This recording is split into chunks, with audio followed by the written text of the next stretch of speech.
Wacana memperpanjang masa jabatan Presiden Jokowi sebenarnya sudah digulirkan sejak tahun 2019. Awalnya bukan menunda pemilu, melainkan menambah periode kepemimpinan Presiden Jokowi jadi 3 periode. Namun kala itu Jokowi sangat tegas menolak ide itu. Pada tahun 2022 muncul usulan penundaan pemilu.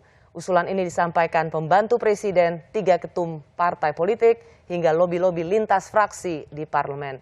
Malam ini saya mengundang para ahli di bidang hukum ketatanegaraan untuk membahas seberapa besar kemungkinan konstitusi bisa diubah demi menunda pesta demokrasi. Sudah ada pakar hukum tata negara Universitas Indonesia, Profesor Yusril Iza Mahendra.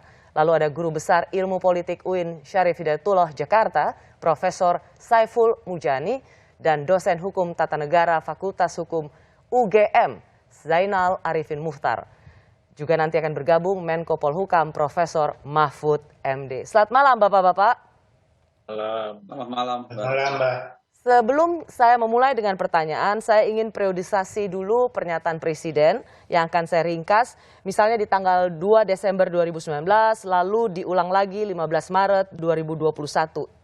Esensinya adalah ada yang ngomong Presiden dipilih 3 periode, itu ada 3 menurut saya. Satu ingin menampar muka saya, yang kedua ingin mencari muka padahal saya sudah punya muka, yang ketiga ingin menjerumuskan. Itu 2019 dan 2021. Hampir senada. Yang paling terakhir adalah pernyataan Presiden pada harian Kompas. Kata Presiden seperti ini, siapapun boleh-boleh saja mengusulkan wacana penundaan pemilu dan perpanjangan, menteri atau partai politik. Karena ini kan demokrasi, bebas saja berpendapat.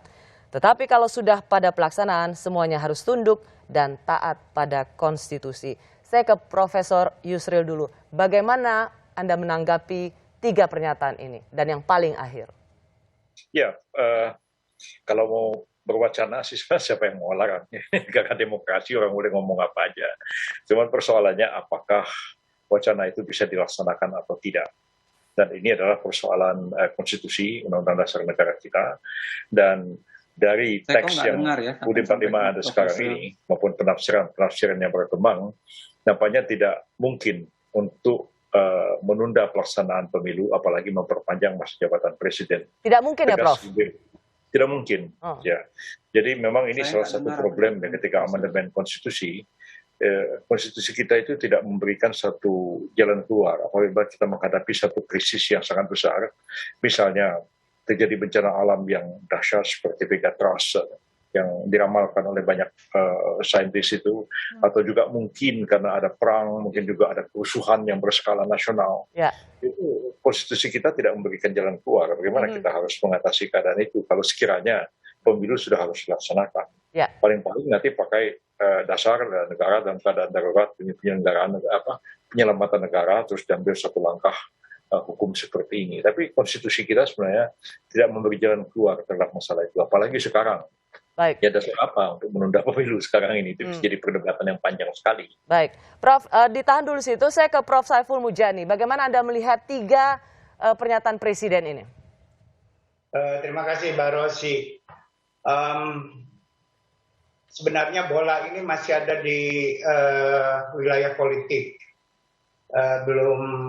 Mungkin masih jauh masuk ke wilayah perdebatan konstitusional, namun harus diantisipasi kemungkinan masuk ke sana. Oleh karena itu saya melihatnya di wilayah politik. Pernyataan Presiden itu pernyataan yang lebih politik ketimbang pernyataan legal formal. Ya. Harusnya menurut saya Presiden mengatakan 2 hal. Pertama, bebas mengusulkan penundaan pemilu, tapi juga bebas untuk menolak penundaan pemilu, supaya kesannya Presiden netral. Oke, kalau di sini apa kesan yang Anda tangkap, Prof? Kenapa? Kalau pernyataan terakhir pada harian Kompas, apa kesan yang Anda tangkap? Kesan yang saya tangkap itu normatif saja. Kalau menurut saya tidak salah kalau Presiden bicara eksplisit. Apapun isinya, mau yang mendukung maupun yang menolak untuk penundaan pemilu. Itu kan sikap politik beliau, gitu ya. Bicaranya bukan sekedar dia sebagai kepala pemerintahan, tapi juga dia adalah sebagai bagian dari masyarakat politik. Oleh karena itu, menurut saya dia harus jelas sikapnya supaya ada kepastian politik dan kepastian hukum, dan itu kewajiban beliau untuk menciptakan situasi seperti itu. Baik. Oleh karena itu, kalau tetap mau netral, sebut begitu, harusnya dikatakan kedua-duanya. Oke. Dalam masyarakat kita yang majemuk ini ada dua pendapat, saya memantau dan memahami, tapi kita lihat perkembangannya. Saya sebagai kepala negara mengapresiasi keduanya itu, yang pro maupun yang kontra. Kalau gitu saya ke Bung Zainal Arifin Muchtar. Apa yang dikatakan oleh Presiden Jokowi juga dianggap tidak sekuat menolak 3 periode karena dianggap tidak mau menampar muka saya. Berbeda dengan perpanjangan pemilu. Banyak dari kita minta Presiden bicara atau istana berbicara. Tapi setelah Presiden bicara juga itu dianggap tidak puas karena tidak sekuat ketika menolak 3 periode. Bung Zainal Arifin Muchtar. Iya, mohon maaf ya. Yang pertama saya nggak mendengarkan apa yang disampaikan oleh Prof. Yusril. Sama sekali saya nggak ada gangguan. Tadi kira-kira apa yang dikatakan Prof. Yusril adalah tertutup kemungkinan untuk perpanjangan pemilu. Iya, tapi intinya yang saya mau bilang sebenarnya pernyataan itu memang kalau di-compare dengan pernyataan sebelumnya itu jauh sekali. Ya, ada kesan yang sangat jauh dari yang satunya sangat yakin bahwa ini adalah proses menjilat sebenarnya. Tetapi ini kemudian tiba-tiba proses mengafirmasi seakan-akan bahwa itu adalah sebuah pernyataan yang normal. Yang pertama. Yang kedua adalah kita nggak bisa melepaskan konteks, misalnya jika benar apa yang dilaporkan oleh Majalah Tempo maupun CNN misalnya, ya, bahwa ada keterlibatan menteri senior atau menteri koordinator di situ, juga ada keterlibatan orang-orang istana misalnya di sana. Yang ketiga, memang ada gejala Pak Jokowi sendiri dalam beberapa hal ya, cenderung apa yang disampaikannya biasanya berbeda dengan kemudian pada realitanya. Ada beberapa hal, sampai ada sebuah tulisan di sebuah media online yang jelas mengatakan jika mau membaca Jokowi, bacalah dia ke arah mana pernyataannya, berarti sebenarnya itu ke arah sebaliknya.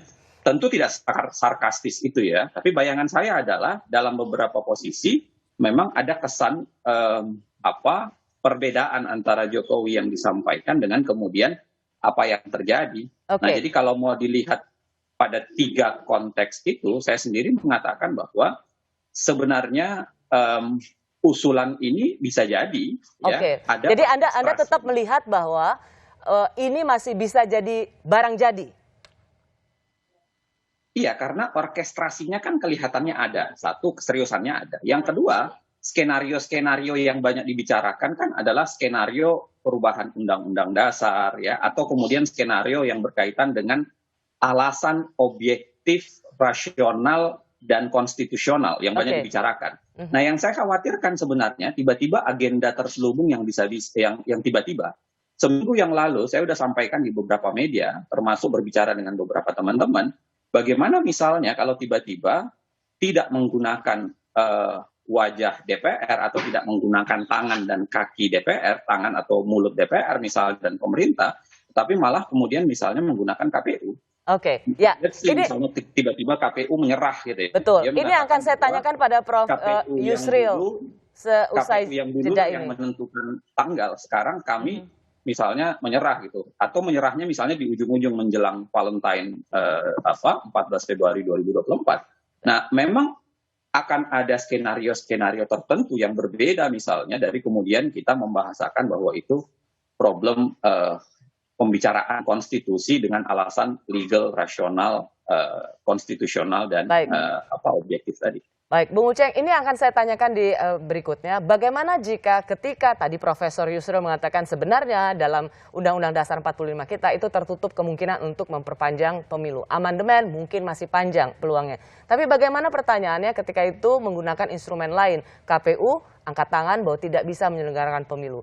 Apakah itu juga bisa menjadi alasan konstitusional menunda pemilu 2024? Kami kembali sesaat